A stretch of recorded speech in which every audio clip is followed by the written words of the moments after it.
And it was Straightsmile Solutions, straightsmilesolutions.com. Let's talk about class 3 bites in growing kids. Let's talk about modifying that. So I have a lot of content already on protraction face masks. That's what I've personally always used. They're low budget, they're extremely effective, they're very comfortable. They actually work if you wear them, and you only have to wear them 12 to 14 hours a day. You do need to do expansion first in order to loosen the sutures. You can check out all the content I have on that within my channel. Just look up the keyword face mask, or if you want to get CE units, I do have my phase 1 CE course. It's available at straightsmilesolutions.com. It's only like 40 something dollars per CE unit. It's super cheap. And that will teach you everything you need to know about diagnosing and treating class 3 bites in growing kids. But let's talk about an alternative. For some reason, a lot of people have just mental blocks with the whole face mask thing. They think it looks funny, they're embarrassed, they're not wearing it out of the house, so I don't see what the problem is. But if you want something different, yes, there is an alternative. It's called a Tandem or a modified Tandem. Have I ever used it? No. But I do have at least one client who routinely uses it, and the outcomes are the same. So I feel confident enough now to tell you guys about it, since I've seen enough cases. Top is essentially the same. It's still an expander or a TPA after the expander, or an ANTS with J-hooks. Nothing no different up top. But instead of having the face mask with the elastics, you are going to have to purchase a second appliance, which is the downside, because you have to have a second appliance. For the most part, it's usually a removable appliance. This is all one unit.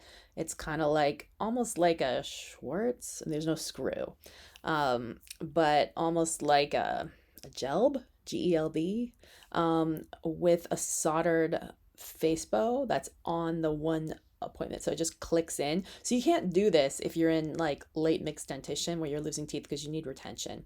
So that's not going to work. Not unlike MA or some of the other things for Invisalign. You can't do it if you're in quicksand.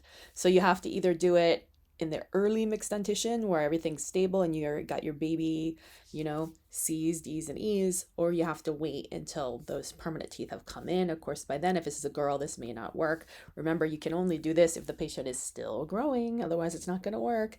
And then remember, you still have to diagnose your class 3s. You've got class 3s due to maxillary deficiency, which present very young or early. You can usually see signs of that. A lot of times there's shifts too. Those start presenting at 2, 3, 4, 5, 6, 7, 8, 9.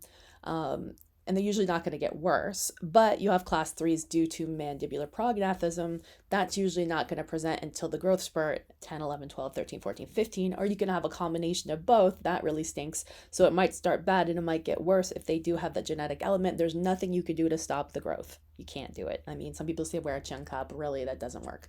I've seen enough of the studies. And